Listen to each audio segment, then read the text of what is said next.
کہ اللہ تعالیٰ کی طرف سے جب بھی کوئی مشکل آتی ہے تو اس مشکل کو زحمت کی بجائے رحمت سمجھتے ہوئے گلے لگا۔ یہ سٹوری ہے ایک عربی شخص کی جس کا نام تھا رشید۔ رشید کے بارے میں آتا ہے کہ وہ ایک بہت ہی بگڑا ہوا، عیاش پسند اور غیر ذمہ دار شخص۔ ایک بار ہوا یہ کہ وہ اپنے دوستوں کے ساتھ کسی جگہ بیٹھ کر تاش کھیل رہا۔ اصل میں اس کی بیوی اس وقت پریگننٹ ہوتی ہے اور اس کی ڈیلیوری کا ٹائم قریب ہوتا ہے، لیکن رشید چونکہ غیر ذمہ دار شخص تھا، وہ اس ٹائم پہ بھی، اس سینسٹیو ٹائم میں بھی اپنے دوستوں کے ساتھ بیٹھ کر تاش کھیل رہا تھا، اور وہ بہت کھلنڈرا تھا، اسے مذاق کرنے کی ضرورت سے زیادہ عادت تھی۔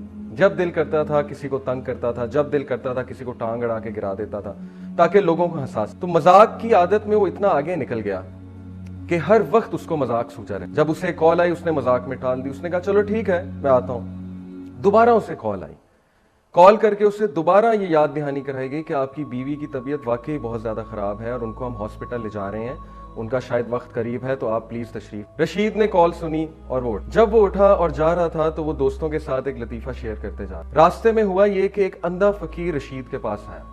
اندھے فقیر نے رشید سے مدد طلب کی اور کہا کہ اللہ کے لیے میری مدد کرو، میں نابینا۔ رشید عادت سے مجبور، اس نے اندھے فقیر کو اسی وقت ٹانگ اڑائی اور اندھا فقیر چلتا چلتا گر۔ جیسے اس نے اندھے فقیر کو گرتے دیکھا، اس نے اپنے دوستوں کے ساتھ ایک اونچی کہکہ لگایا اور تمام دوست بھی ہنسنے لگ گئے۔ یہ حرکت کر کے رشید ہاسپٹل کی طرف چلا، اور ہاسپٹل کی طرف جب پہنچا تو ڈاکٹرز نے اسے بلایا۔ ڈاکٹرز نے کہا کہ آپ لیٹ ہو گئے ہیں، آپ کی بیوی کو بچہ ہوا ہے اور آپ کو بیٹا ہوا ہے۔ رشید کو بہت خوشی ہوئی، لیکن ڈاکٹرز اتنے خوش نہیں لگے۔ رشید کو تھوڑا سا اشتیاق ہوا کہ کیا وجہ ہے کہ ڈاکٹرز اتنے خوش نہیں لگ رہے۔ اس نے ڈاکٹر سے پوچھا کہ سب خیریت تو ہے؟ ڈاکٹرز نے کہا کہ جی، اللہ تعالیٰ نے آپ کو بیٹا تو دیا ہے، لیکن اس کی بینائی نہیں ہے، وہ کبھی نہیں دیکھ سکتا، اس کی آنکھیں بالکل کام نہیں کرتی۔ رشید نے جیسے یہ سنا، اس نے کہا کہ مجھے ایسے لگا کہ کسی نے مجھ پہ بہت بڑا پہاڑ گرا، اور فوراً اس کا ذہن اس اندھے فقیر کی طرف گیا، اور اس کے ذہن میں آیا کہ شاید اللہ نے مجھے پنش کرنے کے لیے، اللہ نے مجھے سزا دینے کے لیے، مجھے احساس دلانے کے لیے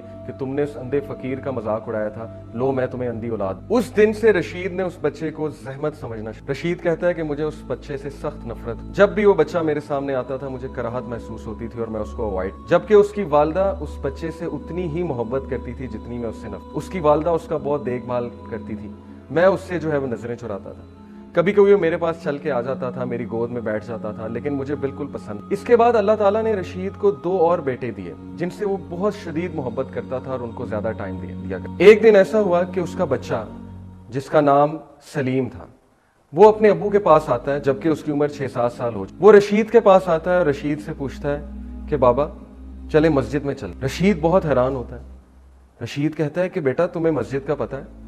کہتا ہے جی بالکل، مجھے مسجد کا راستہ پتہ ہے۔ ہمیں پتہ ہونا چاہیے کہ جو اندھے لوگ ہوتے ہیں ان کی سکس سینس بہت اچھی ہوتی ہے اور ان کی ڈائریکشنل سینس بہت اچھی ہوتی ہے، ان کو ڈائریکشن بہت اچھے سے پتہ ہوتی ہیں۔ اگر ان کو ایک بار کوئی ڈائریکشن بتا دی جائے تو ان کے ذہن میں وہ ذہن نشین ہو جاتی ہے۔ رشید بہت حیران ہوتا ہے، کہتا ہے اچھا چلو اگر تم کہتے ہو تو چلتے ہیں۔ سلیم اس کا ہاتھ پکڑتا ہے اور اس کا ہاتھ پکڑ کے اس کو مسجد تک لے جاتا ہے۔ رشید بہت حیران ہوتا ہے، وہ کہتا ہے کہ کس طرح ممکن ہے کہ اس بچے کو مسجد کا راستہ پتہ ہے۔ وہ اس سے پوچھتا ہے کہ بیٹا آپ کو مسجد کا راستہ کیسے پتہ ہے؟ وہ کہتا ہے کہ ابا جان مجھے امی نے یہ راستہ جو ہے یاد کرایا اور میں اکثر مسجد میں آتا ہوں۔ جب وہ مسجد میں اسے بٹھاتا ہے تو سلیم کہتا ہے کہ ابو قرآن مجید لے کر آئیے۔ رشید بہت حیران ہوتا ہے، کہتا ہے بیٹا تم قرآن مجید کا کیا کرو گے؟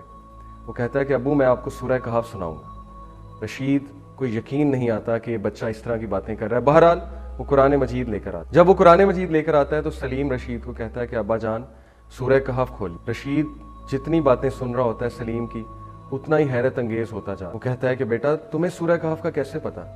سلیم کہتا ہے کہ ابا جان آپ کو نہیں پتا کہ امی مجھے قرآن حفظ کرا رہی ہیں؟ وہ بڑا حیران ہوتا ہے کہ واقعی کیا تمہاری والدہ تمہیں قرآن حفظ کرا رہی ہیں؟ وہ کہتا ہے سلیم کہتا ہے کہ ابا جان آپ سورہ کہف جو ہے وہ کھولیے، میں آپ کو سنا۔ سلیم بہت شرمندہ ہوتا ہے، اسے نہیں پتا ہوتا کہ سورہ کہف کہاں ہے، کیونکہ اس نے کبھی قرآن کھول کر نہیں دیکھا ہوتا، اس نے کبھی مسجد کا رخ نہیں کیا ہوتا۔ یہ زندگی میں پہلی بار ہوتا ہے کہ اس کا بچہ جو کہ اندھا ہے وہ اسے مسجد کی طرف لے آتا ہے اور اسے قرآن کھولنے کا۔ اللہ تعالیٰ کے ہدایت دینے کے مختلف طریقے ہیں۔ جو شخص اللہ تعالیٰ کو پسند آ جاتا ہے اللہ تعالیٰ ضرور اسے کسی نہ کسی طرح ہدایت دیتے ہیں۔ یہ اللہ تعالیٰ کی حکمت ہے، اللہ تعالیٰ کے اپنے طریقے ہیں۔ رشید نے بہت مشکل سے سورہ کہف ڈھونڈی اور اس کو کھولا، اور بچے نے کہا کیا آپ نے کھول لیا؟ رشید نے کہا جی میں نے کھول۔ اس بچے نے سورہ کہف کی تلاوت کرنی شروع کی۔ رشید جیسے جیسے اس کی تلاوت سنتا گیا اس کی آنکھیں نم ہوتی گئیں، اس کی آنکھوں میں آنسو آتے گئے اور وہ زور و قطار رونے لگا۔ سلیم نے کہا کہ بابا آپ کیوں رو رہے ہیں؟ کیا آپ کو میری تلاوت پسند نہیں آئی؟ رشید نے کہا کہ بیٹا اتنی خوبصورت تلاوت میں نے زندگی میں کبھی نہیں، اور اتنا خوبصورت بچہ میں نے زندگی میں کبھی نہیں دیکھا۔ رشید اتنا رویا اور اس نے اسی وقت اللہ سبحانہ وتعالیٰ سے توبہ کی۔ اس نے کہا کہ اے میرے رب، تو نے مجھے ہاتھ دیے، تو نے مجھے دیکھنے کے لیے آنکھیں دیں، تو نے مجھے پیر دیے، لیکن کبھی بھی یہ پیر مجھے مسجد تک لے کر نہیں آئے، کبھی بھی یہ آنکھیں مجھے قرآن کی طرف لے کر نہیں آئیں۔ لیکن یہ بچہ جس کو میں ایک بوجھ سمجھتا تھا، جس کو میں اپنے اوپر پہاڑ سمجھتا تھا، جس کو میں زحمت سمجھتا تھا، آج اس بچے نے مجھے یہ شو کیا، آج اس بچے نے مجھے پروف کیا کہ بے شک آنکھیں اندھی نہیں ہوتی بلکہ انسان کے دل اندھے ہوا۔ رشید نے اس دن کے بعد یہ ٹھان لی کہ آج کے بعد کوئی نماز نہیں چھوڑوں گا، آج کے بعد کوئی ایسا دن نہیں ہوگا جب میں قرآن مجید کی تلاوت نہیں کروں۔ ہوا کچھ ایسے کہ کچھ عرصے بعد رشید ایک بزنس ٹور پہ جاتا، ملک سے باہر، وہاں پہ وہ اپنی فیملی کے ساتھ فون پر رابطہ رکھتا ہے، اور رشید روزانہ اپنے بچے کا حال چال پوچھتا تھا اور سلیم سے شدید محبت کرنے لگا تھا۔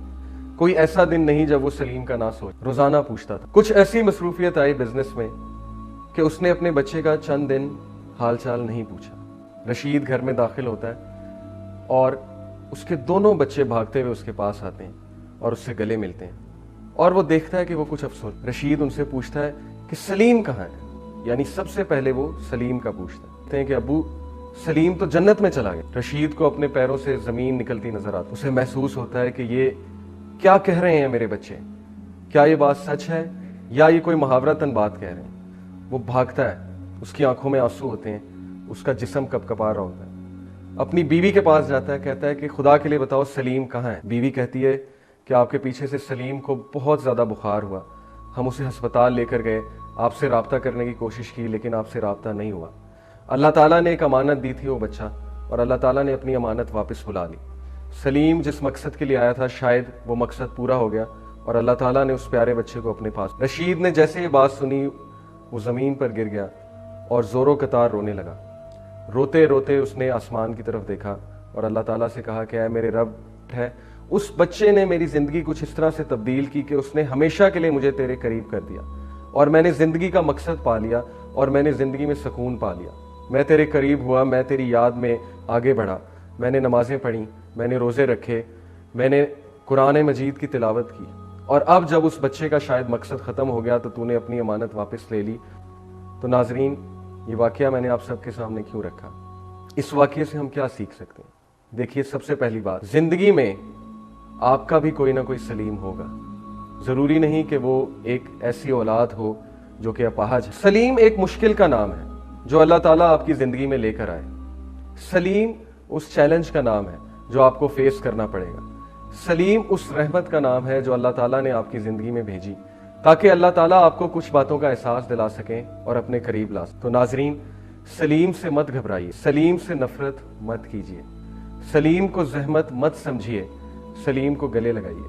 سلیم وہ حادثہ ہو سکتا ہے آپ کی زندگی میں جسے آپ اپنی سزا سمجھتے ہیں، لیکن اصل میں وہ سزا نہیں ہے، وہ سراسر اللہ سبحانہ و تعالیٰ کی طرف سے رحمت ہے، اور وہ رحمت اس رحیم اور شفیق اور حکیم رب کی طرف سے آئی ہے تاکہ زندگی میں آپ بہت آگے بڑھ سکیں۔ مشکلات آتی ہیں آپ کو اونچا اڑانے کے لیے، جیسا کہ علامہ اقبال نے کہا، تم دیے باد مخالف سے نہ گھبرا اے عقاب، یہ تو چلتی ہے تجھے اونچا اڑانے۔